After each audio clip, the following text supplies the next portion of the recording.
All right. All right, everybody, we are live again. Dynasty Mirror, search for Uhuru. Thank you so much for joining us. As we do before we always get started, we just want to thank you all for the support. It really means a lot. Just want to express our gratitude. Make sure you go to dynastymirror.com. Again, make sure you go to dynastymirror.com. Buy some merchandise. This is the Africa is the Now shirt. Also, I'm an author, so buy some books. We have another author on as well, and we're going to get to that here in a second. Also, like, share, and subscribe to the content. Again, like, share, and subscribe to the content. And in Patreon, guys, go support Patreon. Search for Uhuru. Support Black media, so we can have the platform to tell our own story. So, without further ado, I have Mr. Freeway Ricky Ross, the real Ricky Ross, with us today, and we're just going to be discussing his road to redemption, and then also just what he sees, what he foresees in regards to the future of Black America. I don't know, if, Mr. Ross, if you have an issue with talking a little bit about politics, if you want to. I mean, it's completely up to you. I don't have a problem with it. Okay, cool. So, Mr. Ross, for those who might not know you, if you could introduce yourself and tell people who you are, and then also too, I wanted to kind of, I know there's the rapper Rick Ross, and I kind of wanted to avoid the typical questions people ask you. It's kind of like with Damon Dash, when people keep asking Damon Dash about Jay-Z, and it's like, okay, I answered that a million times, but if you can tell people who you are, and then also just let people know that you are the real Rick Ross, the original OG Rick Ross. I mean, you are. If you want to go into that case a little bit, but once again, brother, thank you so much for having us, and the floor is yours. Thank you. Well, I was born in Texas, grew up here in L.A. Mom moved to L.A. when I was about 4 years old, so we caught the Watts riots. I was old enough to remember the Watts riots. Matter of fact, old enough to remember black and white bathrooms.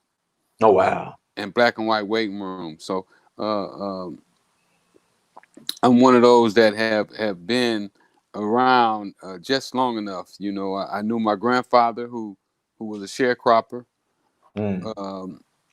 He died when I was about 4 or 5 years old, but I do remember him vaguely.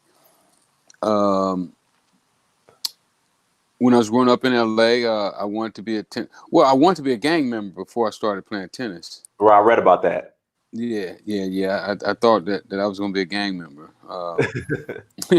But I started playing tennis at 12 years old. My mom wasn't having it when I was 12, so that was going to have to wait. But lucky for me, I started playing tennis. And tennis kept me out of trouble, for real.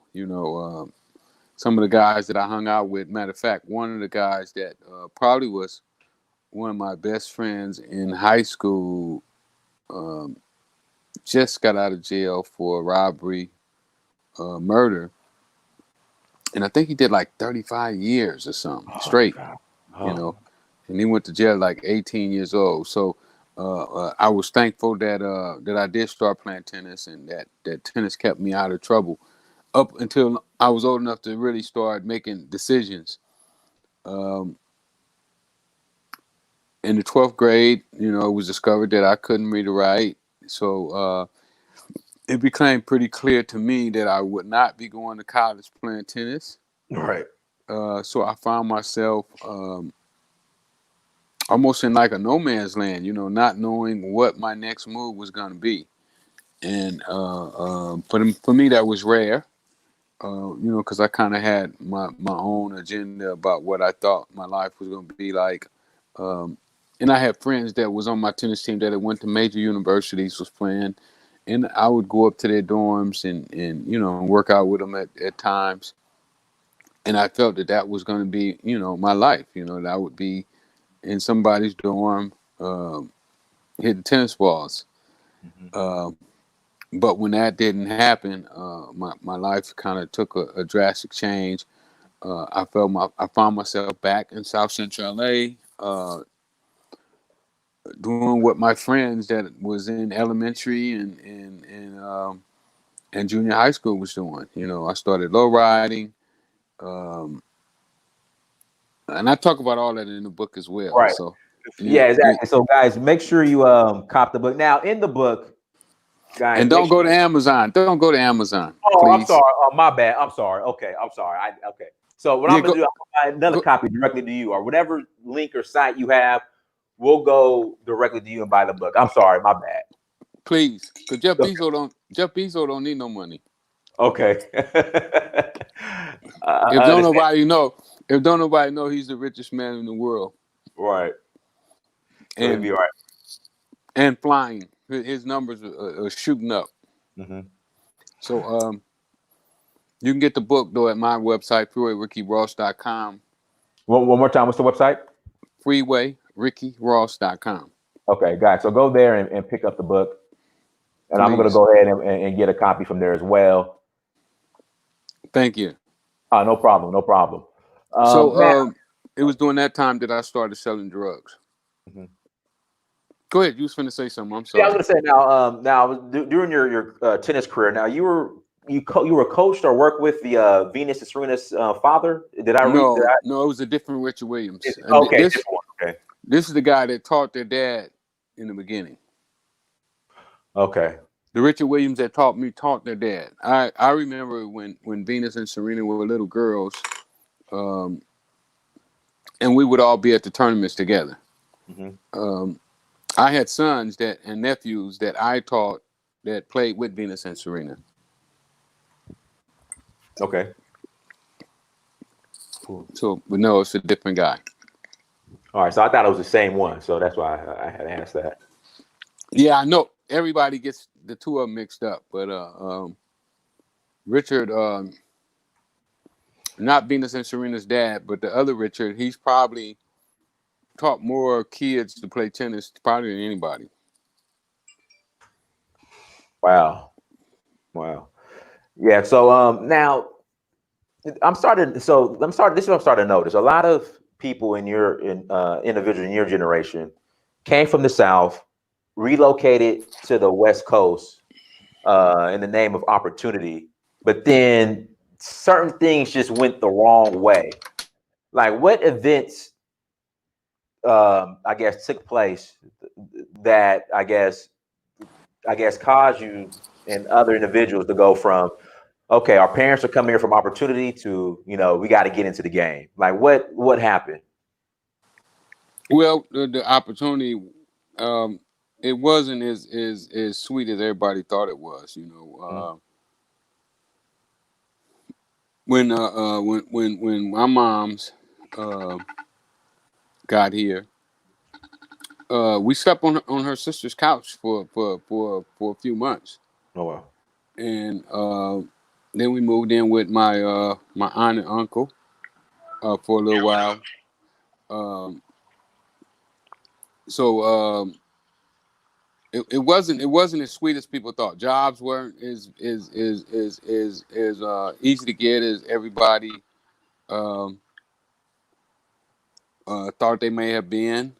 Um, and property probably was more expensive than what it was when she left Texas. Of course. So it wasn't just peaches and cream. When we moved out here a couple years after we was out here, the Watts riots broke out. Um, I remember tanks rolling down the street, army men marching, and so forth. Mm. So you got into the game. We don't want to give away too much because we want people to buy the book. So you got into the game. Um, but you avoided. See, it's weird because I was me back. I would think, okay, you get into the game as far as selling drugs, but then you also become a gang member as well. But you kind of avoided that and were able to operate just as selling dope and not really be part of a set. Like how were you able to make that happen? Well, when I was a kid, I wanted to be a gang member, but now I've been playing tennis for about 6 or 7 years. I've been to colleges. I've been in people backyards in Beverly Hills that had tennis courts. Um, I had saw some things. I've been exposed to some of the finer things of life. You know, I had been to Beverly Hills, and my brothers had never been to. I don't know if my brothers been to Beverly Hills right now. And if they did, they probably, went there to work with somebody or something. It wasn't like they went there to play tennis. Right. I was pretty good at tennis, but I was a little guy. So so my tennis coach hooked me up with a gig because I was poor. So my tennis coach put me with some rich people who had little kids that they were trying to, like, say for instance, if I would have been coming up when Venus and Serena's dad, when they were coming up, I probably would have been one of the guys that um, the people would have said, "Hey, you need to let him play with Rick," Mm-hmm. because I was a little guy. I didn't hit the ball real hard, but I didn't miss. And for a kid, that's what you want for them. You want them where they learn how to continuously hit the ball over and over and over and over and over and over and over. And so people would pay me to play with their kids. I mean, I was in high school at 16, and I was making $20 an hour when I That's a had lot the of money. gigs. That's a lot of money. It was a lot of money, and it was an opportunity. When I was sitting in prison and I look back over my life at the opportunities, because I was saying, well, you didn't have any opportunities, Rick. Your Right. opportunities, but what I realized is that not that there wasn't opportunities for me, but I didn't recognize opportunities. So you have to be able to first recognize an opportunity before it even becomes an opportunity. Um, One of my favorite books, Napoleon Hill, he talks about that. Think and Grow Rich. Think and Grow Rich. Yes, he Mm-hmm. talks about opportunities making people look foolish, and one of the people that used to pick me up was a guy by the name of Otis Smith. Otis Smith is the guy who found Anita Baker, Johnny Taylor, Bobby Womack, Rick James, Mm-hmm. and it's a black guy. Right. And this guy would come to my school, pick me up in a convertible Rolls Royce, Wow. but I wasn't smart enough to say, "What do you do for a living? How do you drive such a nice car? How can you afford to pay me, a kid from South Central LA who don't have a dime in his pocket? Right. How can you afford to pay me $20 an hour, buy me tennis shoes, buy me rackets, and so forth?"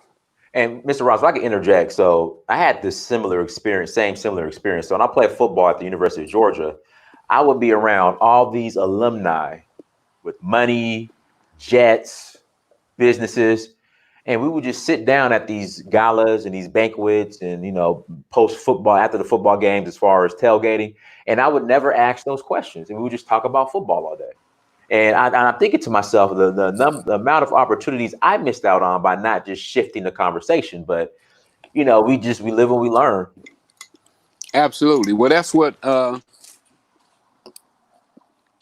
had to deal with, and that's what I deal with now with myself. And I understand that there were opportunities. There are opportunities out here right now, but most people can't see them. Right. Most people, they don't feel it. So I realized about myself is that I did have opportunities, but I didn't know how to recognize them. So uh, when you can't recognize opportunity, it puts you in a bad position. And then people so Rick Ross, Mr. Ross brought up the whole Beverly Hills, like South Central LA. So I tell people this, in my honest opinion, you can correct me if I'm wrong. I feel as if Los Angeles, California, when I lived there, was probably the most segregated place I ever lived in. Absolutely, I agree. Yeah. So, guys, literally, like there will be kids who have not left Compton or Watts or their neighborhoods just to go to Beverly Hills, which was probably about 8 or 9 miles away. Maybe if that for. Yeah. Like Without traffic, you can be there in 15 minutes. exactly. Exactly. And So LA is a place that literally you could wake up in the morning, go to the beach, and then be to the snow and be to the mountains. And you can do all that in one day. yeah, and drive. and drive. There you go. So I mean, but there are literally kids that have not left their community to go to Beverly Hills. Never seen it. So Yeah. that's something that's real. So you get into the drug Or the game. beach. Or the beach. Oh, or the beach, man. Man, so you Yeah. get into the drug game. Now, tell us a little bit about your experience in the drug game, and then how you got jammed up. And Well, the drug game was really the drug game was funny, because first of all, I had saw a movie that had really captivated me. I don't know if you ever saw it. You look kind of young from here, and my eyes are not as good as they used to be. Uh, but there was this movie came out called Superfly. I seen it. You saw Superfly? Yeah, My goodness. not when it came out, but No, no, no. But you went back and I've saw it. seen it. But I just didn't know that people went back and saw those movies. Yeah. Oh yeah. Oh yeah. Oh Those yeah. black exploit movies. Hey, I'm Where gonna they tell had you. us. I'm gonna tell you a funny story. I was sitting down and like I'm 38, so my co-working space. I was sitting down talking to this young lady. She's 21, and like she never. I forgot what happened. We were talking about Tupac, and she never like. I forgot what it was. She just didn't know something about Tupac or the album cover she didn't know that Tupac had an album called Machiavelli. And so I had to explain to her who Machiavelli was and the album, but she didn't know. And I just felt old. I don't know. It just hit me like, God, there's a generation that don't know Tupac or know him, but Right. don't know really who he is. But go ahead. I'm sorry. Well, after I went and saw that movie, I had a newfound energy about this one guy in the movie, Superfly. I Mm-hmm. mean, he became my man. Right. I loved him. Everything about him. I loved the woman he had. You know, I mean, the way he dealt with the police, because I've been made to sit on the ground. The police had made me sit on the ground many a times. Pull me over in the car and stop us on our bicycles. We riding our bikes. They pull us over and check our serial numbers, and and so we have been made to do things that I didn't think was cool. So, and I really didn't think much about the movie when I left. More than just like he was a bad dude. And I went on about my life, playing tennis, and what I noticed is that when my friend offered me cocaine that day, I jumped at it. And at Mm-hmm. this time, I've been hearing about cocaine now. I'm hearing, Richard Pryor's and, the different people who are using cocaine. So it wasn't like it wasn't, mums wasn't the word. So when he gave me the opportunity, I jumped at it, man. He put a $50 piece in my hand and told me see what I could do with it. And that's what I did. I went out, and that first $50 I got beat out of it because I didn't know what I was doing. Right. Uh, but that was my first lesson. And I guess I made it a point to where I was going to make it in the cocaine business, and that's what I did. Mm-hmm. So how did you go from from listening to the book, going from like $400 a week to millions a week? Like, how did that, like, over what stretch of time, and how did that happen? Well, what I do is I scale up. Mm-hmm. I believe that another one of my favorite books that I read now was The Richest Man in Babylon. And Yeah. he told me why I was scaling up so heavy, and why I was, they call it compound interest. Right. And with compound interest, what you do is you continuously reinvest your money, all your monies back into whatever you're doing. So in The Richest Man in Babylon, he talked about saving 10%. But when I started selling drugs, I was still living at my mom's house. Mm-hmm. So the only money that I would spend is the money that it cost me to eat. And that was it. And I didn't really eat that much, what we thought was cool was they used to have this burrito that cost, I think that burrito cost 60 cents at the time. And me and my partner, we thought that was like the best food in the world. Right. If you could get a taco Pete's every day, a Taco Pete burrito every single day, boy, you was in heaven. Right. So now I could afford to eat at Taco Pete every day, and then I could afford to go and buy pizza for all the fellas. So I was in paradise. So the rest of my money, I didn't need it, and so I just put it back into the cocaine. Right. And I also talk about in the book where I had two friends that they were selling different drugs than cocaine. One was selling weed, and one was selling PCP, and they had already been selling drugs for years. They were selling drugs while I was playing tennis. And what I did is I went and I recruited them uh, to come into business with me because I had started to realize that the more drugs you buy, the cheaper they get. Right. Wholesale. Yeah. So I solicit them to come in with me, and I took their buying power and I used it to my benefit because we were in different parts of the city, and I was looking at it like, oh, I can't get all the money in the city, so why not give them my price uh, uh, and work the price down? So what that eventually did for me is it eventually made it where I could buy a pound of cocaine instead of an ounce. And when I bought a pound was cheaper. You got ounces cheaper when you bought them by the pounds. Right. And I just learned the compound interest. So when I started buying pounds, they went and bought cars, Okay. and Uh, they still wanted to buy ounces. And what that did is that turned them into my workers when they could have been my boss. So mm. just because one wanted a brand new Cadillac and one wanted a new van with Dayton rims on it, uh, that made them become my workers. And I don't know how much money I made off of them two guys. Millions of dollars. Right. Right. Right. Millions. Millions. Yeah, just because they wanted a Cadillac. The Cadillac and the van cost them millions of dollars Mhm. because they could have been my partners. At least they could have been my partners because at that time I didn't really understand, and I didn't think I was going to be in the game long enough to really have workers, you know. Mhm. But literally, what they did is first thing they did is they helped me get the price, and then they became my worker because Mm. I probably it was weeks that I would make $200,000 off of each one of those guys. Wow. Counting $200,000. That's a lot of money. A lot of money. A lot of money. Profit. I'm talking about profit, Okay. not just money coming through my hand, but that All would right. be profit sometimes. Because both of those guys got up to where they would spend $300,000-$400,000 Uh-huh. at one Can time. I'm gonna ask a stupid, not a stupid question. You don't have to answer it. Well, it's a stupid question, but you don't have to answer it. Well, So you have, I'm gonna try to answer all your questions that I can. I It's appreciate it. important. It's important that you get this information because our people need this information.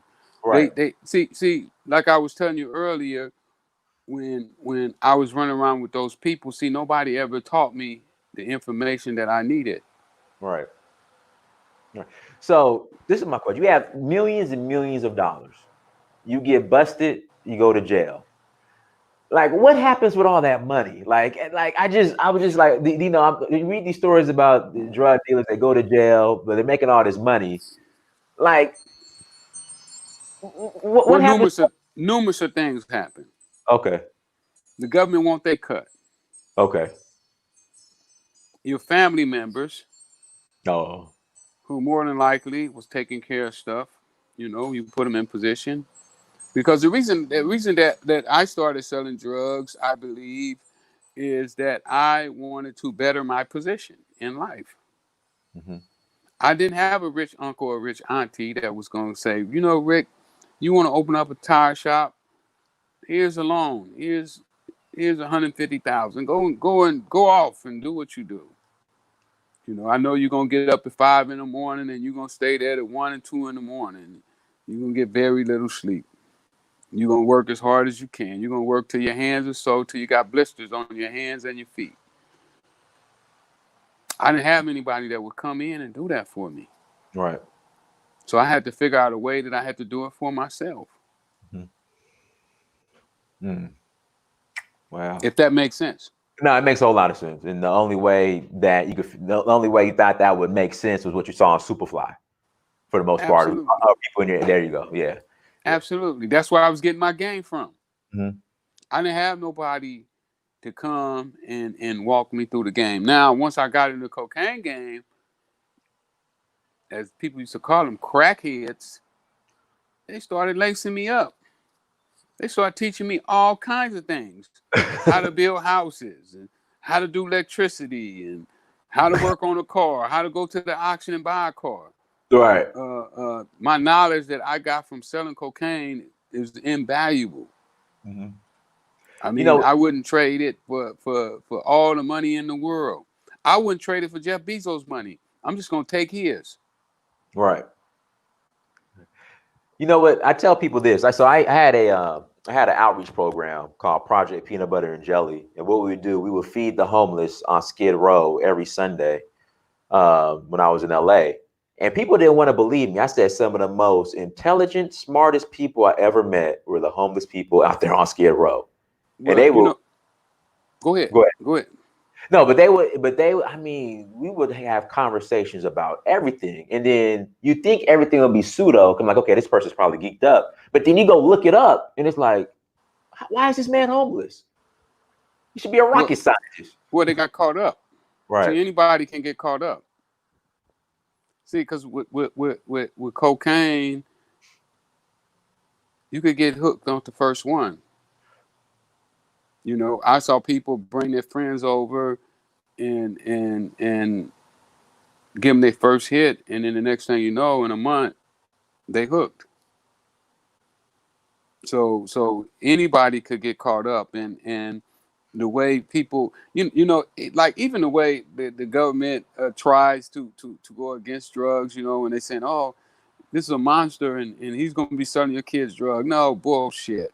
Ain't Right. how people get started with drugs.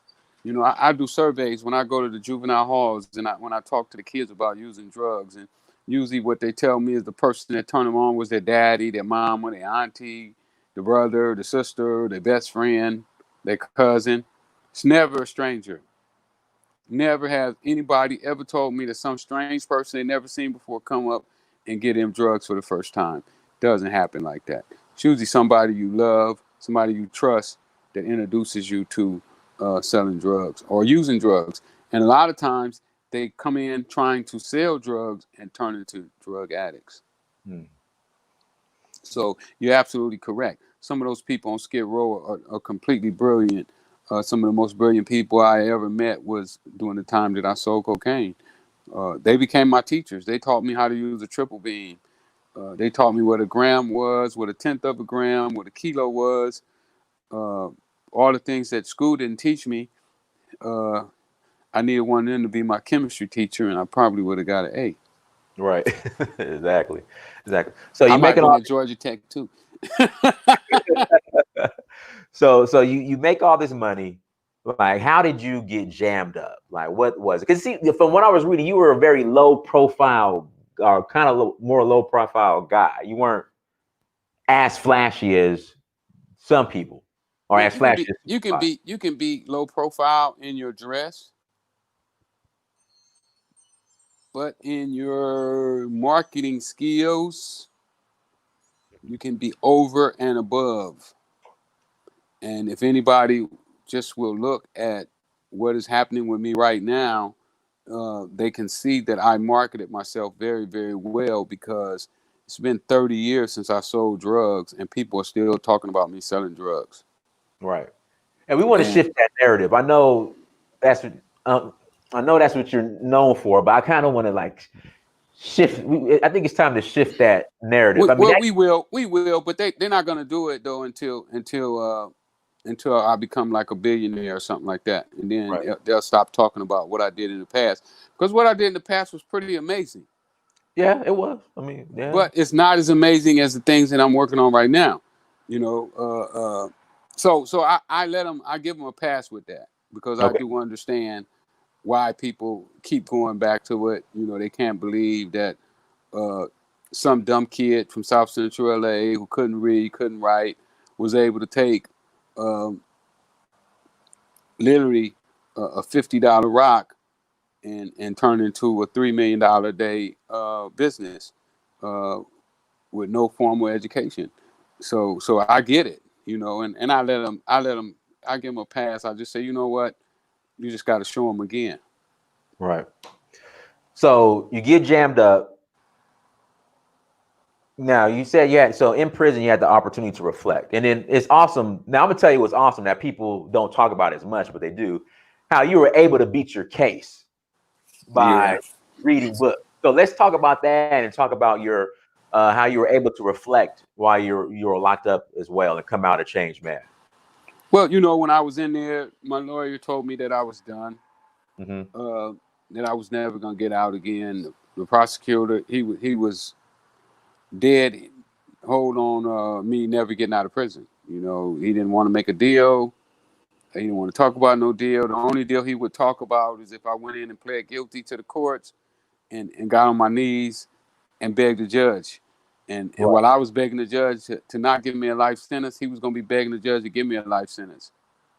So I said, well, you know what? I ain't never got on my knees and begged, and I ain't going to beg this time. So we're going to trial. Uh, in trial, I lost. Um, but the jury held out for a day and a half on me. Um, they thought about letting me go, um, but they didn't. And guys in jail started to tell me that the way out of the jailhouse was through the law library. That there had to be a loophole somewhere where the prosecutor messed up. And I just started doing my research. I started reading. First, I taught myself my ABCs, along with my celly's help. So, but And before this, you still couldn't read. no, I couldn't read. Okay. So I taught myself how to read. And one day I was reading law books, and I started reading. I started reading just like I sold drugs all day long. I would just read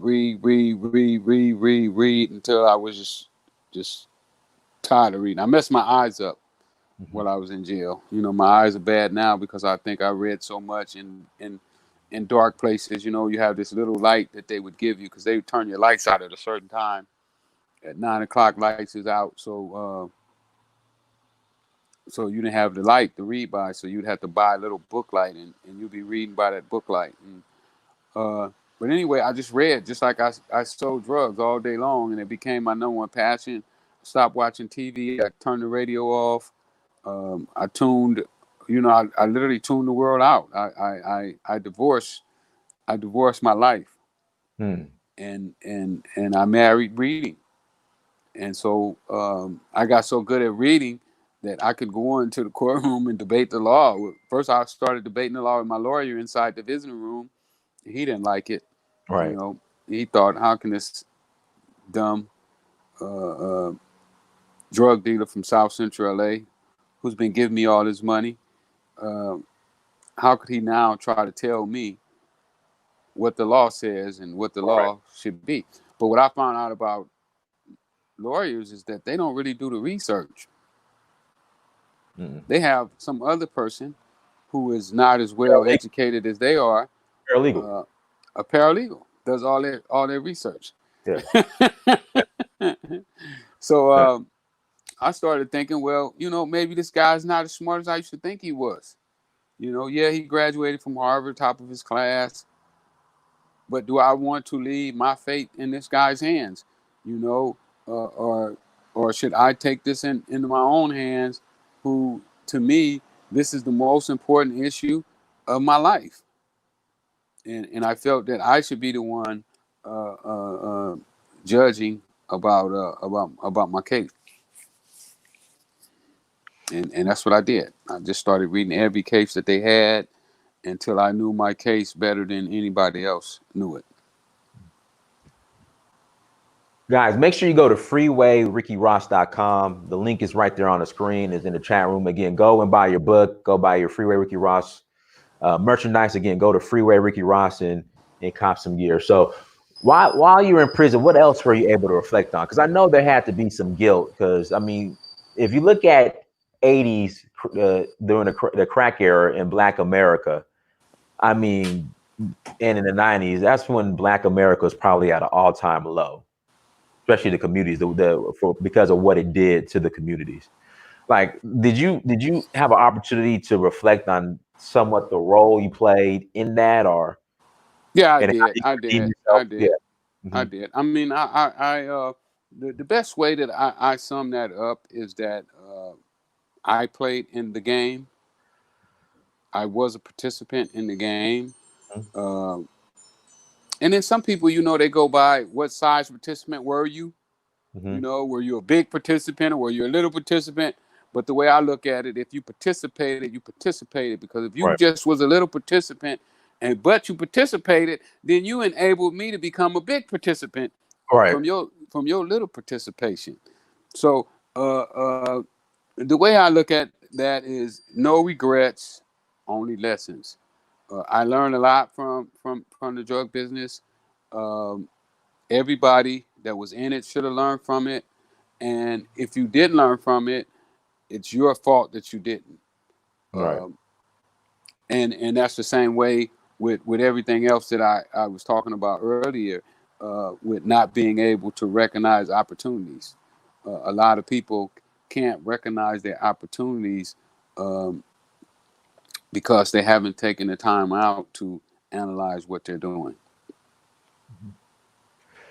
Now let's talk about redemption. Like, what are you doing now? Like, what do you have in play to, as far as awareness, as far as making a positive impact on the our communities? Like, what are you doing now? Well, I've been making a positive impact on our community since I got out of prison. Hmm. Even before I got out of prison, Okay. I did all the major news channels that it is, and the reason I did them was because I thought that my people should know what I went through. Because if you don't know what you went through, then you may repeat it. Right. So I made a point to speak out about drugs, how I got started selling drugs, so that people would understand how to deal with that situation. Because when you don't know where you come from, you could always go back to that. And I wrote the book. My book is a form of redemption. Right. It tells the story of how a young black man who had ever saw cocaine before, was able to become a drug kingpin. Uh, I go around. I speak to kids in schools.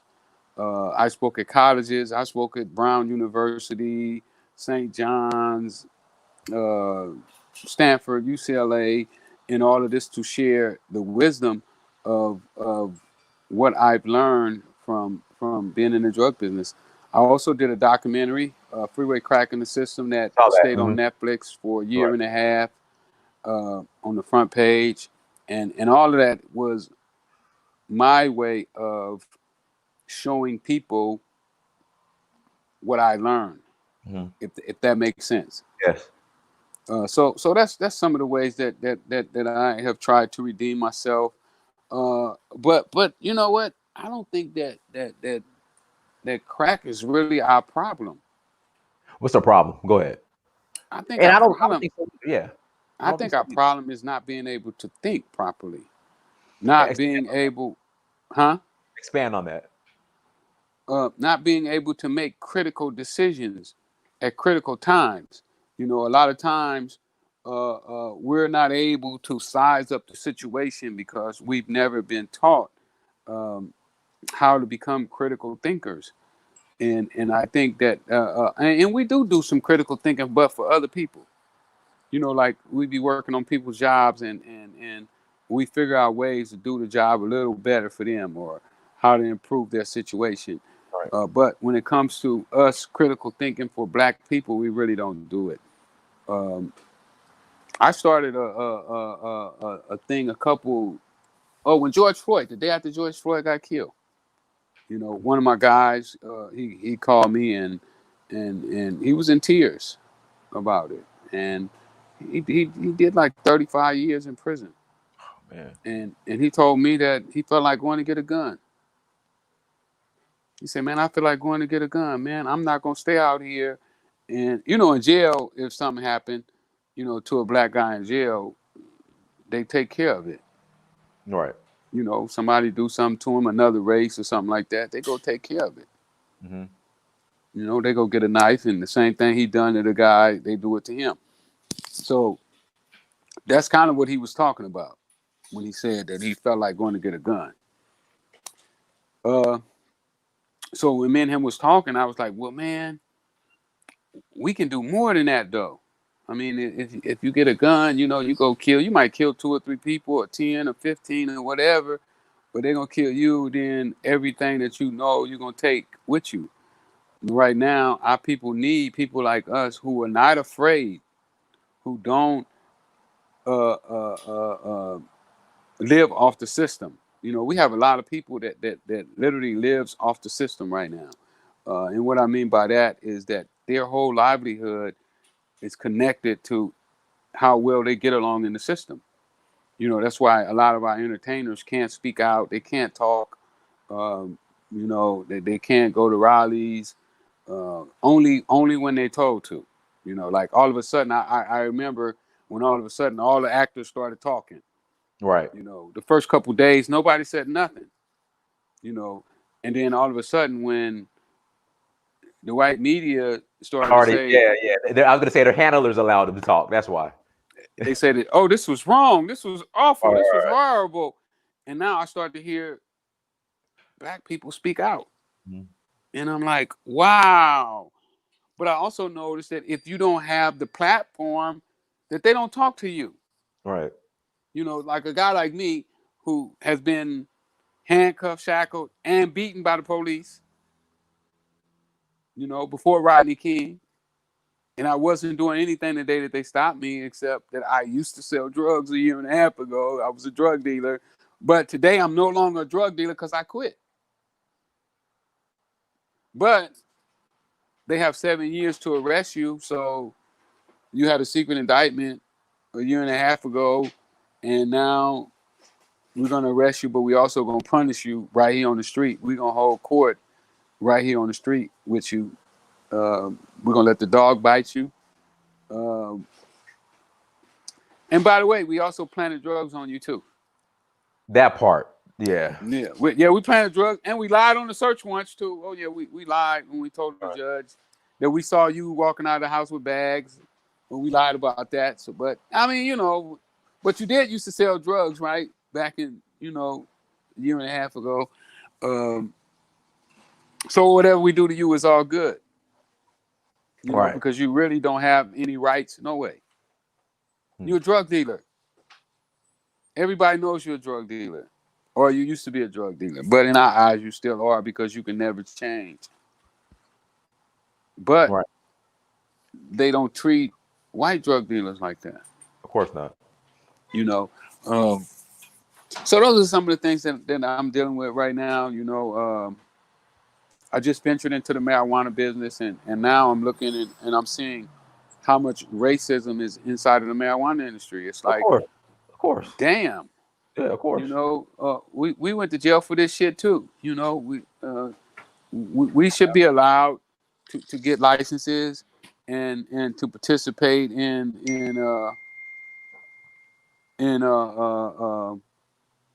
everything that's going on. Why can't we participate? Why why have you made the number so high that we can't enter? It's like, oh well, if you don't have $100,000 that you can put up and afford to lose, even if you don't get the license, uh, uh, you just blew your 100,000. Well, how many blacks got that kind of money?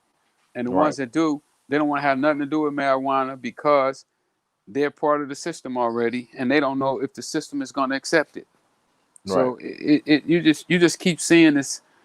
That new word they gave me, I heard it on CNN. Systematic racism.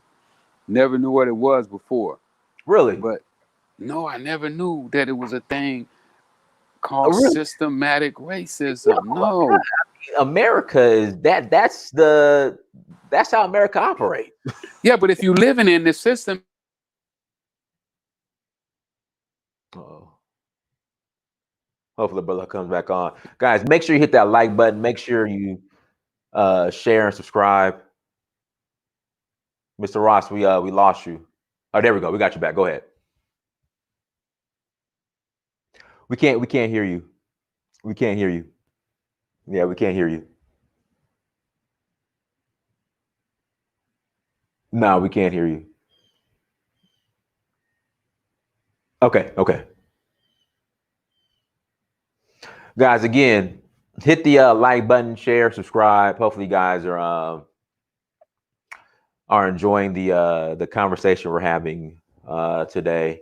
Again, guys, thank you so much for joining Dynasty Mirror Search for Huru. We have the brother Ricky Ross on with us today. We're just discussing, the road to redemption, and then also discussing, we're going to get into that next. The future of Black America. Here we go. Let's get in here.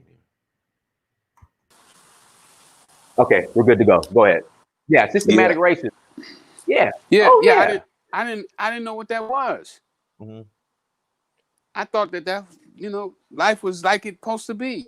Nah, man. Ricky, I'm gonna tell you something that so me and my old coworker, when I was working in my corporate job, black guy, we used to bump heads. So I was in sales and he was in service. So naturally we were to sell the product and he had to service it, but he didn't necessarily agree with what we were selling or how much we would sell. So we would bump heads all the time. Then one time he told me, Freeway, he said, Dynasty, white men do not create rules to tear down their own house. That's systematic racism. So, of course, the white dope dealers are going to get treated differently versus the black dope dealers because they can't make them look bad and tear down their own house. In fact, Ricky, they had the situation in LA where this white kid that was living in Palos Verdes became a Crip. It was, I remember that, right? I remember that. Yeah. It was going on drive-bys. He gets let go. The black kids get locked up, but he gets let go. I remember that. That's systematic race. I mean, that's not systematic racism. I mean, that's more white privilege, but it is systematic racism. It's systematic racism. Yeah. When you can be rehabilitated, but the other guy can't. Right, exactly. The other guy, you're not rehabilitatable. So you go to prison, he's rehabilitatable, so we're gonna let him go out and try it again. Right. And that's why right now in the marijuana industry, that's why whites control the business, because they got caught with weed and the police would say, you know what, Johnny? I ain't going to tell your mom this time, but you leave this stuff alone. Mm-hmm.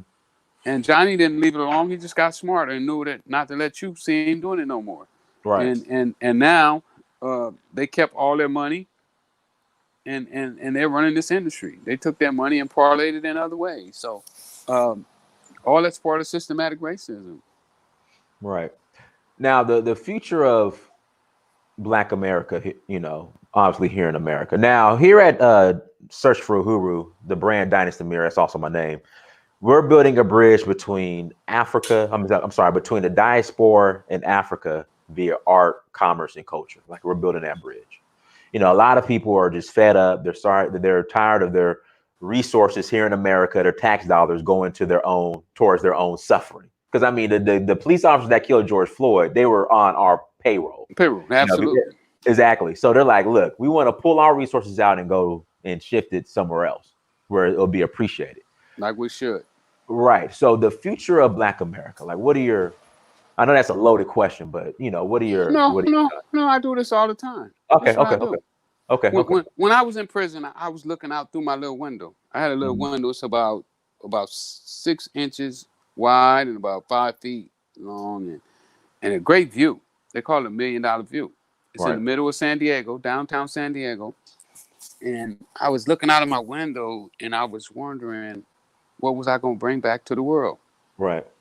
And mainly my people, because first of all, I'm Black and I understand that I'm Black. And I understand that my first obligation to the world is to those closest to me.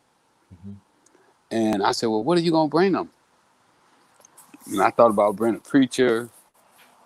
Mm-hmm. And I was like, they got enough preachers. All right. And then I looked at a section that we never really had.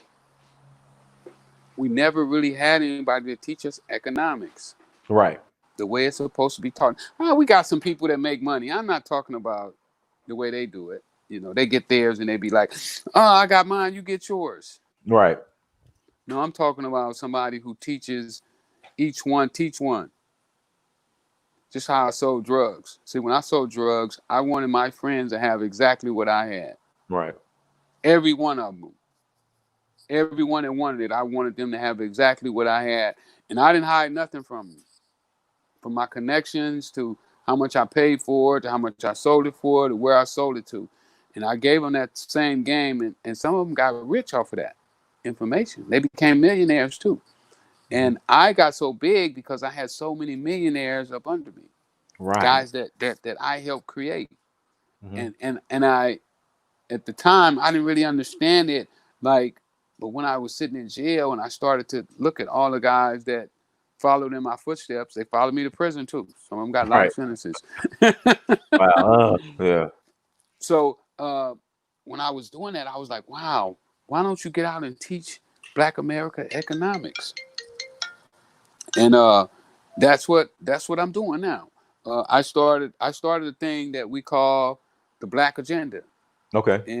and I saw that before they had tried it before. You know, Martin Luther King and Jesse Jackson and all the Black leaders was on this panel. I just watched this documentary a couple nights ago.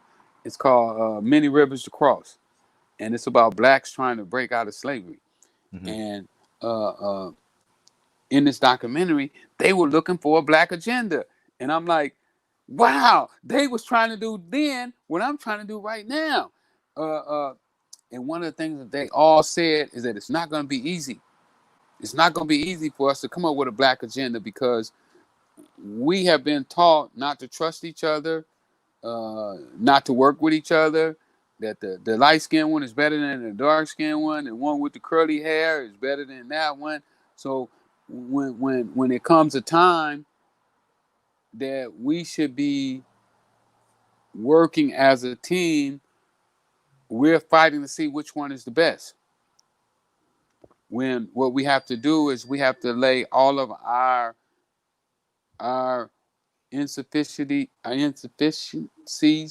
insufficiencies, Got you. all of our egos, all of our ambitions have to be put to the side, and our goal has to be that our people come up. And until we can do that as a people, then we will never function as one vessel, uh, one organ, and I believe that that's what we're gonna have to do. But when they see me do it, then they gonna know they can do it. Um, I'm about to bust this thing wide open again. They thought I made a lot of money when I was selling uh, uh, cocaine, but this weed business, man, is a whole nother level, I heard. and it's something that they can never make you stop. I got a license. They gave me a license. I tricked them out of license. Hey, get your money. Get your money. It's just my only concern really about the weed business, especially when I was living in LA.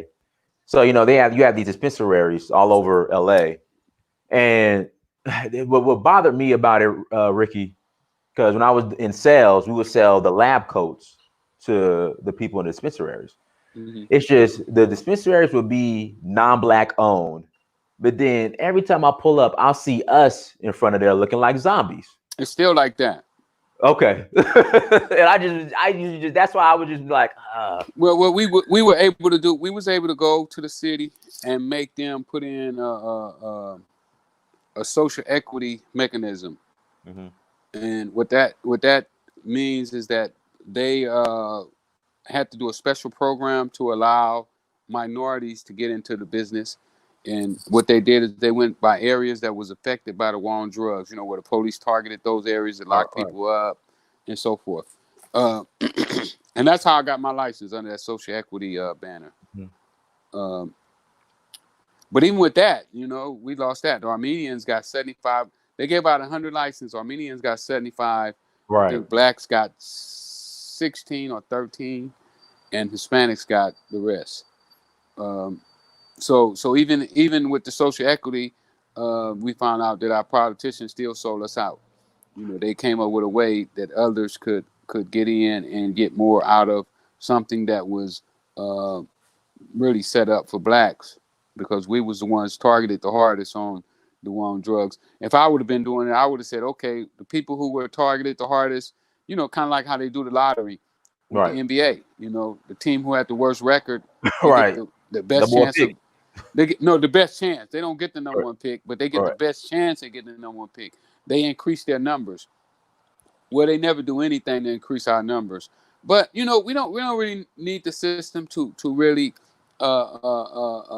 lift us up. We can lift ourselves up, but we have to make a conscious effort to say this is what we want.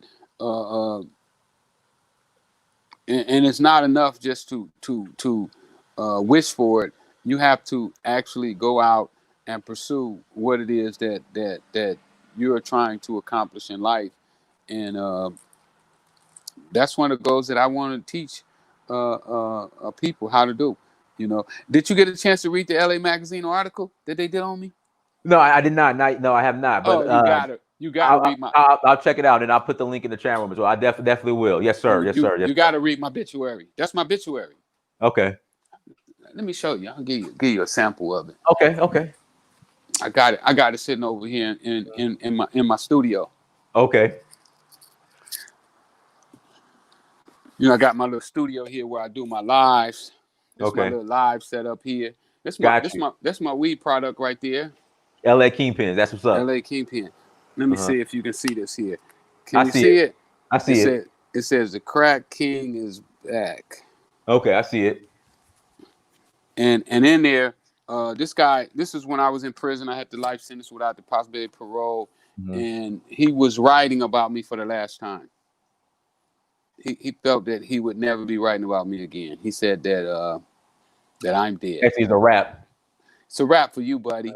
Hmm. But in that article, I'm telling him it's like I was predicting my future. All the stuff that I'm doing right now, I told him I would be doing. Hmm. Now, Freeway. Africa. Have you ever been to the continent? I haven't, but I want to go. You got to come to Nigeria. You got to come to Nigeria with us. You got to come to Nigeria with me. I'll go as soon as this pandemic is over. I got to go to Dubai. Okay. I'm getting ready to probably sign a deal with MTK, the biggest MTK Global, the biggest boxing organization Okay. in the world. They want me to be their representative here in the U.S. because I want to take over boxing too. Yeah. Well, then you can fly. You can catch Emirates flies direct from Dubai to Lagos. Yeah, okay. Well, you gotta Yeah, let me know. Well, let's do it. let's I'm do winning. it. I ain't scared. I ain't Okay. scared. Hey, I'll meet you at the airport. We All got right, you. Just show done up. deal. We got you. We got you. Oh, Brother, you gonna brother. take care of the hotel and everything? You know what? I got your hotel. And I got your transport. Yeah, and I got you. And I got you some Eon and a goosey. What is that? A goosey. It's a dish. You I'm a can eat local vegan. food. I'm vegan. You can get a goosey with no meat. Okay, In fact, good. this is the thing. If you because to be vegan in America is expensive as hell. So if you're a vegan or vegetarian, it's dirt cheap in Africa. Okay, Everything's fresh. Everything right, straight from the tree. right. They It ain't say like over here. Over here, if they find out you want to live a long time, they're gonna charge you for it. there you go. You want to live, even though it's cheaper. Nobody really want vegetables, but we're gonna make you pay for them. Right. Cause we find out you one of the ones want to live. You don't want to die. Exactly. But I got you. Just Okay, just get to the airport. I got your hotel. We got your transportation. We got you. no doubt, no doubt. Mhm. Yeah. I So would like for you too to checking on my Zoom sometimes. Matter of fact, this Saturday I got Jay Morrison coming on. okay. Jay Morrison was a crack dealer. I know Jay. Oh, you know Jay? I don't know him personally, but I'm not too far from the Black House where I live in Atlanta. He told me about the Black House. Yeah, I yeah, ain't yeah. never been there. Yeah, He it's gonna do not a too book far. signing for me at the Black House. Well, Let me know. anyway, I'll be there. this Saturday he'll be on speaking at 6 Okay. p.m. on Zoom. They can check it out. I have the flyer posted on all my social media. Freeway Rick on Instagram and Freeway Ricky Ross on Facebook. So yeah, tune in and check us out. because this I black will. agenda finna be crazy. Exactly. Yeah, because so he has the party, the Black Agenda Party that he's pushing. Oh yeah. Oh, you didn't know that? Yeah. Well, you know what? Somebody had just turned me on to Jay. Mm-hmm. I didn't know who he was, and then they told me, and then I used my black privilege, and I called him, and he took the call. Okay. Yeah, absolutely. Black I privilege. also spoke to the richest man in the richest black man in America, Robert F. Smith, Okay. a couple weeks ago. I called him as well. I don't be scared to call him. This guy I know, he'd be like, man, I got their numbers, but I don't call them. I'd be like, give me that number. I'll call them. Right. Either they're gonna help me or they won't help me. I don't care. There you go. Worst thing nigga says no. Just like with you, I Yeah. reached out. Your assistant was Oh so no, kind. but I love helping. That's my Thank you. job. I am the best helper in the whole world. You can't get a better helper than me. Oh man, I Try appreciate it. try as hard as you can, and I guarantee you will never find a helper that's better than me. So if you need some help, just call me. Got you. And then I'm serious about Nigeria. We got your hotel. We got We're a gonna groupie do on me. that. We're gonna go to Nigeria. Uh, I like got you. Nigerians anyway. I was in jail with a lot of them. uh-huh. They be doing the money crimes, boy. They don't play. And they get that big money. Yes. But yeah, we'll set it up and Okay. you still in LA? No, so I'm in Atlanta. now. Like I said, I'm not far Okay. from the Black House, from Jay's build. You got to check out the Black House, man. You got to check it out. I'm coming. We're gonna do the book signing there. I love Atlanta too. I'm in Mm-hmm. Atlanta. I'm in Atlanta like 3-4 times a year when it's not when the pandemic. Right now with the pandemic, I don't want to go nowhere. Right. I don't even want to talk to people really. Feel you. Have your mask on. Wear your mask, buddy. Don't talk to me if you ain't got no mask, because you make my back hurt. If you come up to me, start talking to me, and you ain't got no mask on, my back start hurting, my head, my neck, my stomach, my knees, everything. I just start aching, like, because you don't know who got it. You don't know who got it. And I don't know. Just please, if you come around me, please have a mask on. Okay. Well, make sure. Where's my mask at? It over here, but we'll make sure we have a mask on. Yeah, we got to wear our masks. We got to protect ourselves. They let us out too early. If it would have been me running this country, we'd have stayed down another month, at least another month, maybe 2, because I'd have been under the mindset.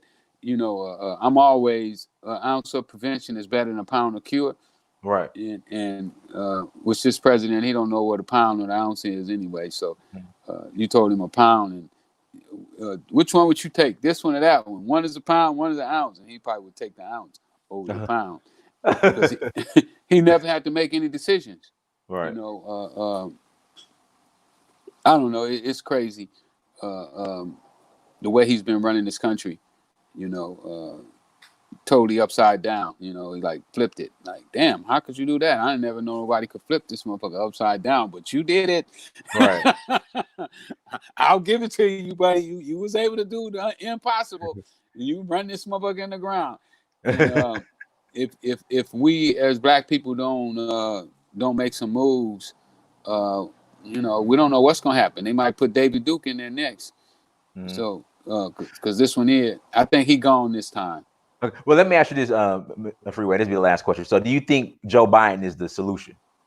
I don't, but I think he's better than Trump. I mean, it's like you got devil 1, devil 2. Which one you take? Well, we know devil 1. He ain't gonna be telling them to go get their guns and shoot us. Right. And so let's take devil 1. At least we can keep living. Joe Biden's been horrible in some of his decisions as well. And I don't think that any of them really addressed the black community. We were trying to get a thing where Joe Biden came out and addressed the black community with some real black folks. Right. I ain't talking about the figureheads that they always use. The ones that talkers they go on and talk for us, but they never come to the hood. Like, how you know what the hood need? You ain't never been to the hood, partner. Y'all, we got heroes that never come to the hood. They never step a foot in South Central or South Chicago or I can't say Harlem, New York no more because Harlem ain't black no more. Yeah. That's a rap Harlem. Dapper Dan's still in Harlem though. Dapper Dan is still in Harlem. Is he? Yeah, he's still in Harlem. Strong. Yeah, when I go through there now, I'll be like, man, this used to be a black area, huh?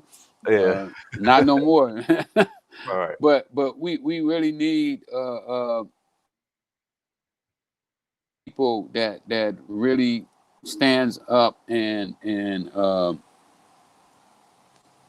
speak for us, you know, and not from Beverly Hills, you know, and not from these places that we never go. You know, we never get to go there. So Mhm. I think that it's time for us to pick our own leaders and you know just move from there. And that's my goal with the Black Agenda is There we go. to teach that. Well, brother, anything I could do to push the Black agenda forward, you just let me know. My platform is yours as well. All So right, we just together. You my little brother now. oh, I appreciate it. Thank you. Thank you. I appreciate it. Appreciate it. Make sure you read. Well, you listen to my book now, so Yeah. they're But gonna talk I'm still about. gonna buy a physical copy though. I'm still gonna buy a physical copy. So Thank you, thank yeah, you. no problem. Thank you. And everybody else, don't go to Amazon. Go to my website, freerickyross.com, and buy your book. Mm-hmm. And in my book, I talk about my three favorite books, the books that really helped me find myself and put me on the right track. Think and Grow Rich, As a Man Think, and The Richest Man in Babylon. I would recommend that everybody read those books. And I would like for all of you all to join me in my mission to come up with a black agenda for black people. Thank y'all. No problem. Everyone, thank you so much for joining. Again, go to freewayrickyross.com, buy your book, buy your gear. Make sure you guys like, share, and subscribe. Make sure you go to make sure you go to dynastymir.com as well. Until next time, family, Dynasty Mirror, search for Huru. Peace.